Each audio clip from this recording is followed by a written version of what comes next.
Hi everyone, so today I wanted to talk a little bit more about the physical part of healing from binge eating. I want us to understand a little bit more our brains so it's easier to understand how binge eating is happening in our physical body.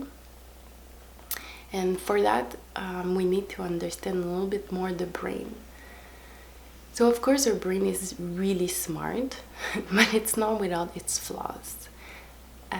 Human by nature are animal of habits, so it means that our whole brain has been built to help facilitate all the learning of these habits.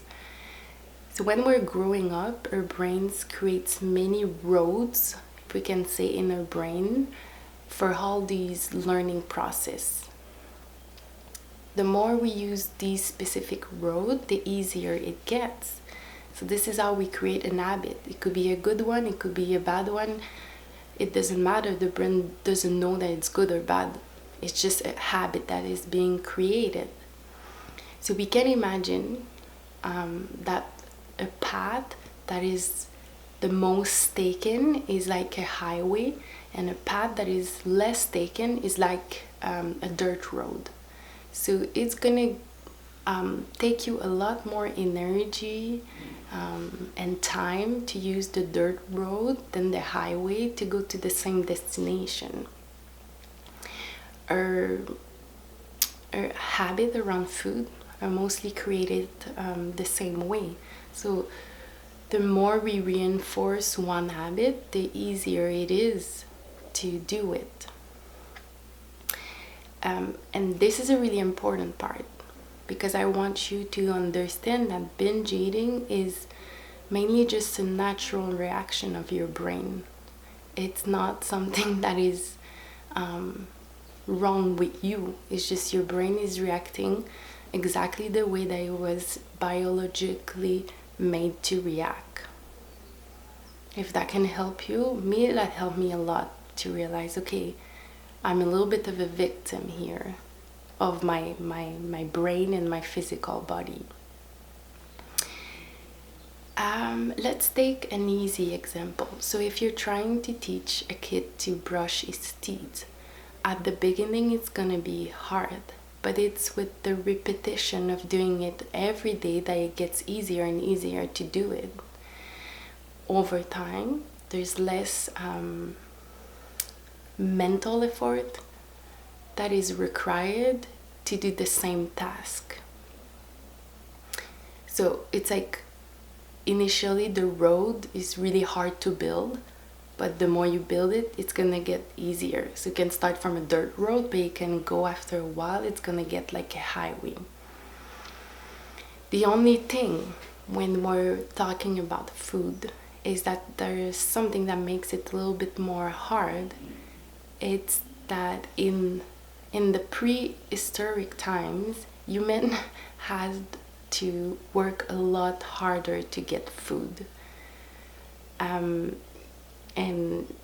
they were also living in the constant insecurity of maybe they won't find any during the day.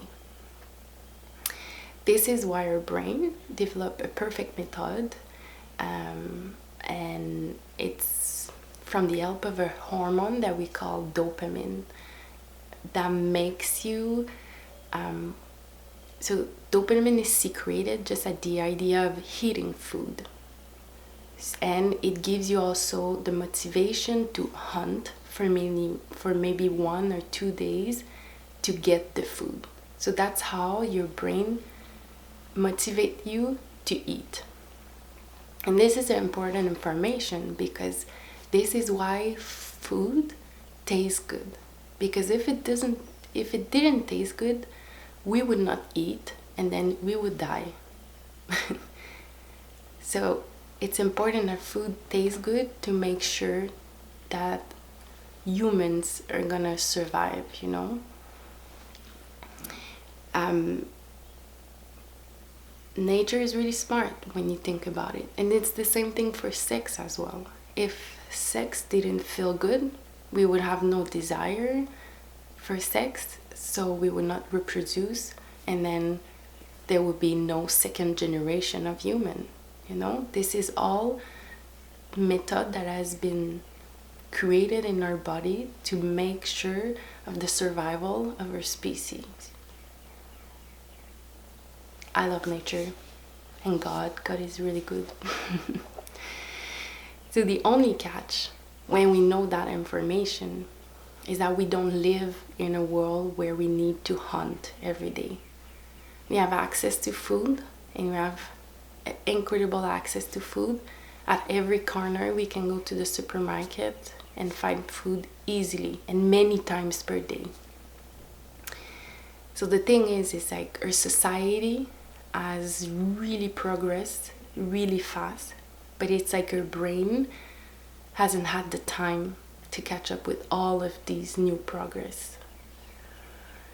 And with the arrival of processed food, it's make it even more complicated, because now you can have access to a really big amount of calories in very small portion, like a chocolate bar.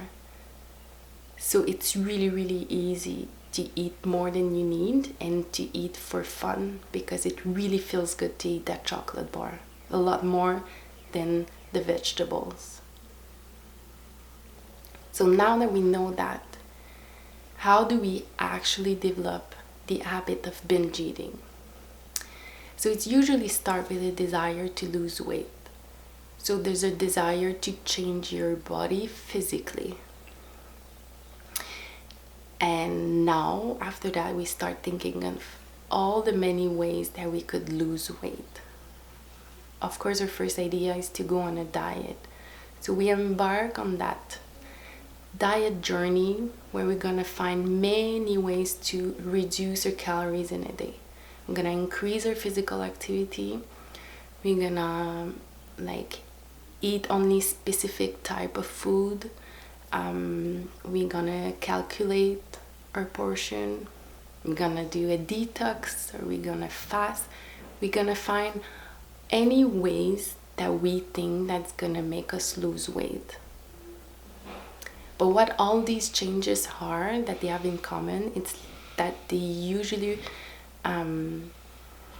put our body in a calorie deficit. And what happens when you do that is that your brain is gonna increase the signal of hunger, of your natural hunger, because your brain wants you to eat because you're in a calorie deficit. And also, do you ever see obesity in nature? No. Why?